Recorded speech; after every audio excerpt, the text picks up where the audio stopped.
నమస్తే, నేను మీ మల్లెపల్లి నరసింహులు. ఈరోజు మనం చర్చించే అంశం వరంగల్, నల్గొండ, ఖమ్మం ఎమ్మెల్సీ ఎన్నికల్లో ఓడిపోతే చచ్చిపోదని అంటున్న ఓటర్లను బ్లాక్మెయిల్ చేస్తున్న తీన్మార్ మల్లన్న అలియా చింతపండు నవీన్ కుమార్. చూడండి ఎంత బ్లాక్మెయిలర్కు ఒడిగట్టిన తీన్మార్ మల్లన్న. అతను గెలవడానికి ఎంత బ్లాక్మెయిల్ చేయడానికి ఒడిగట్టిన చూడండి. మరి అక్కడ ఉన్న పోలీసు ఇతని పైన ఎందుకు చర్యలు తీసుకుంటలేదు?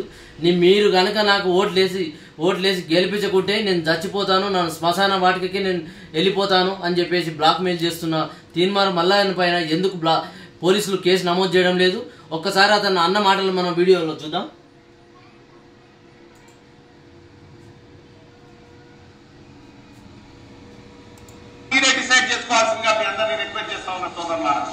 గెలిచి అసెంబ్లీకి పోవన్నా, ఓడిపోయి శ్మశానానికి పోవన్నా మీరే డిసైడ్ చేసుకోవాల్సిందిగా మీ అందరినీ రిక్వెస్ట్ చేస్తా ఉన్నా సోదరులారా. గెలిచి అసెంబ్లీకి పోవన్నా, ఓడిపోయి శ్మశానానికి పోవన్నా మీరే డిసైడ్ చేసుకోవాల్సిందిగా. చూడండి మిత్రులారా, ఎంత బ్లాక్ మెయిల్ కు ఒడిగడుతున్నాడు. అక్కడ ఎంతో మంది కార్యకర్తలు ఉన్నారు. అందరి ముందల మైక్ పట్టుకొని గెలిచి నేను అసెంబ్లీకి పోవాలా, ఓడిపోయి శ్మశానానికి పోవాలంటే నేను చచ్చిపోతాను, మీరు ఇండైరెక్ట్గా ఏం చెప్తున్నాడు తీన్మార్ మల్లన్న అంటే, మీరు కనుక నాకు ఓటు వేయకుంటే నేను చచ్చిపోతాను బెదిరిస్తున్నాడు ఓటర్లను. అరే పట్టభద్రులను బెదిరించడం ఏంటిదిరా దరిద్రుడా?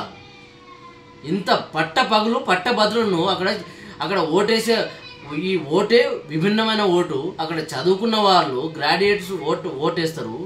అక్కడ మీరు ఆ చదువుకున్న విద్యావంతులను నువ్వు బెదిరిస్తున్నావు ఏంది?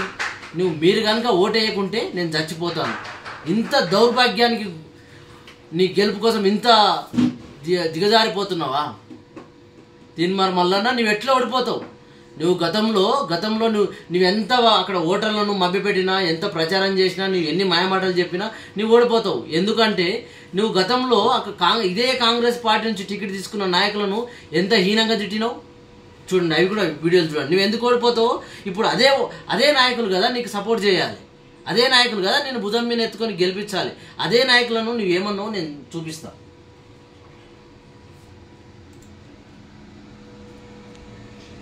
ఉత్తమ్ కుమార్ రెడ్డిని ఏమన్నాడు ఒకసారి చూడండి. తను తెలంగాణ రాష్ట్రం పరిస్థితి ఇట్లున్నప్పుడు కాంగ్రెస్ పార్టీని గుత్తగా అమ్మిండు ఉత్తమ్ కుమార్ రెడ్డి. ఆడ పొడిచింది ఏమి లేదు.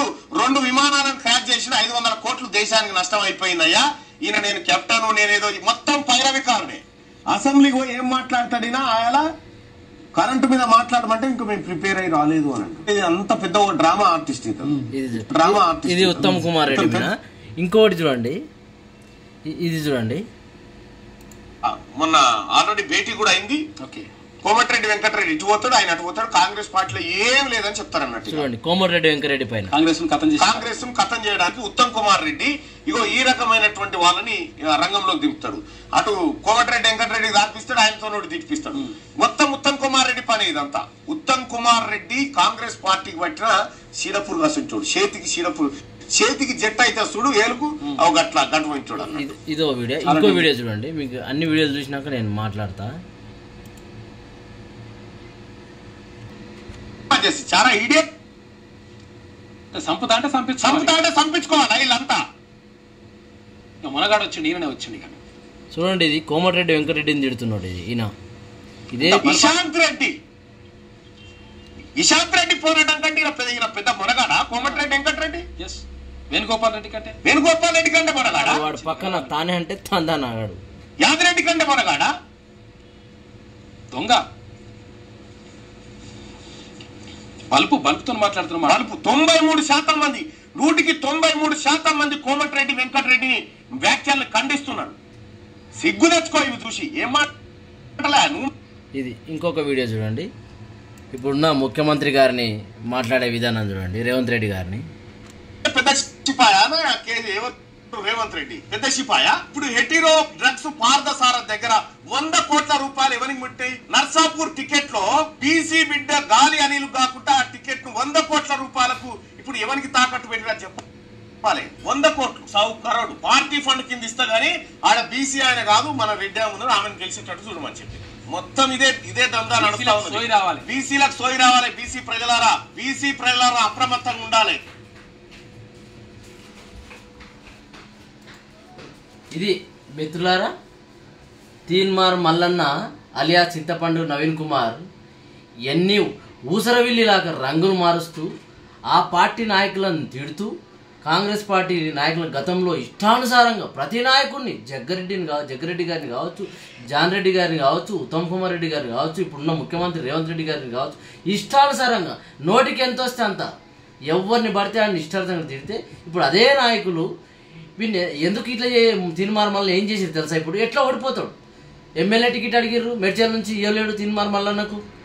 ఎంపీ టికెట్ అడిగిర్రు, భువనగిరికి వెళ్ళి టికెట్ ఇవ్వలేరు. అక్కడ భువనగిరిలో టికెట్ ఇస్తే కోమటిరెడ్డి వెంకరెడ్డి గారు బ్రదర్స్ చెప్పారు క్లియర్గా, ఒకవేళ తీన్మార్ మల్లన్న కనుక ఎంపీ టికెట్ ఇస్తే ఖచ్చితంగా నిన్ను అతను ఓడగొడతాం, అతను సపోర్ట్ చేయమని చెప్తే రేవంత్ రెడ్డి గారు మళ్ళీ ఆ టికెట్ ఆపేసి ఇవ్వలేడు. ఈ విధంగా తనకి చేసారు. ఇప్పుడు ఎమ్మెల్సీ టికెట్ ఇచ్చారు. ఇది ఎట్టి పరిస్థితుల్లో ఓడగొడతారు. అది ఓడగొట్టి తీన్మార్ మల్లన్నను పూర్తిగా భూస్థాపితం చేయాలని ఇప్పుడు ఇంత తిట్టిన నాయకులు నీకు ఎట్లా సపోర్ట్ చేస్తారు బిడ్డ? ఇప్పుడు పోయి రోజు వాళ్ళకు రోజు ఒకరిని కలిపి బొక్కిస్తున్నావు నన్ను గెలిపి అన్న అని చెప్పేసి వాళ్ళ మనసులో లేకుండా అది వాళ్ళ మనసులో లేవు. ఉత్తమ్ కోమటిరెడ్డి బ్రదర్స్ పగబడితే బిడ్డ నీ సచ్చిన ఇడువరు నేను అద్దంకి దయాకర్ గారే కదా ఎగ్జాంపుల్. ఎమ్మెల్యే టికెట్ కాదు కదా, కాంగ్రెస్ పార్టీలో మొత్తం జీరో చేసి పాడేస్తారు అద్దంకి దయాకర్ అని. కోమటిరెడ్డి బ్రదర్స్ పగబడితే గట్లనే ఉంటుంది బిడ్డ. నువ్వు వాళ్ళని అనరాని మాటలు అన్నావు, నీకు సపోర్ట్ చేస్తారు వాళ్ళు. ఎట్లా ఓటమి తప్పదు నీకు. నిన్ను రాజకీయంగా భూస్థాపితం చేయడానికి రేవంత్ రెడ్డి గారు ప్లాన్ చేసిండ్రు, ఉత్తమ్ కుమార్ రెడ్డి గారు ప్లాన్ చేసిండ్రు, కోమటిరెడ్డి గారు బ్రదర్స్ ప్లాన్ చేసిండ్రు. ఇది మంచి పరిణామం. కానీ నువ్వు ఓటర్లను మాట్లాడే విధానం ఏంది? విద్యావంతులను, వాళ్ళని చదువుకున్న వాళ్ళను, గ్రాడ్యుయేట్లను ఏమని మాట్లాడుతున్నాను? నేను చచ్చిపోతా, ఓటు వేయకుంటే నేను శ్మశానానికి పోతా. ఇంత దిగజారుడు నీ బతుకులమ్మా నువ్వు. తీన్మార్ మల్లన్న సిగ్గు తెచ్చుకో. ఇకనన్నా నీ మాట్లాడే విధానాన్ని చూసి సిగ్గు తెచ్చుకో. ప్రజలను ఏమని అడుగుతున్నాను? ఇది మామూలు ఎన్నికనా? ఈ ఎన్నికలు పోయి నువ్వు గింత దిగజారుడు మాటలా బిడ్డ?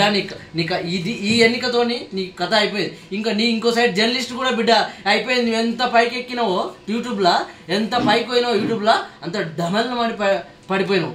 కాబట్టి నీ కథ మొత్తం దీంతోనే నీ కథ క్లోజ్ అవుతుంది. తీన్మార్ మల్లన్న సోషల్ మీడియాలో నీ హైప్ పెరిగింది, అంత డమల్ని పడిపోయింది. నీకు ఆపోజిట్గా అక్కడ రాకేష్ రెడ్డి గారు ఉన్నాడు. రాకేష్ రెడ్డి గారు మీ ఇద్దరి మధ్యన పోటీ ఉంటే అక్కడ రాకేష్ రెడ్డి గారికి అక్కడ రోజుకు సపోర్ట్ పెరుగుతుంది, అతను గెలిచే ఛాన్స్ కనిపిస్తుంది.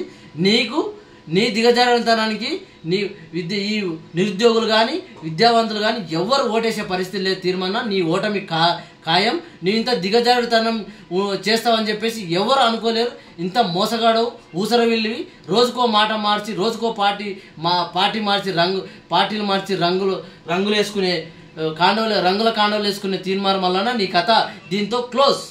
ఇది ఈరోజు వీడియో. నేను మీ మల్లెపల్లి నరసింహులు. నమస్తే.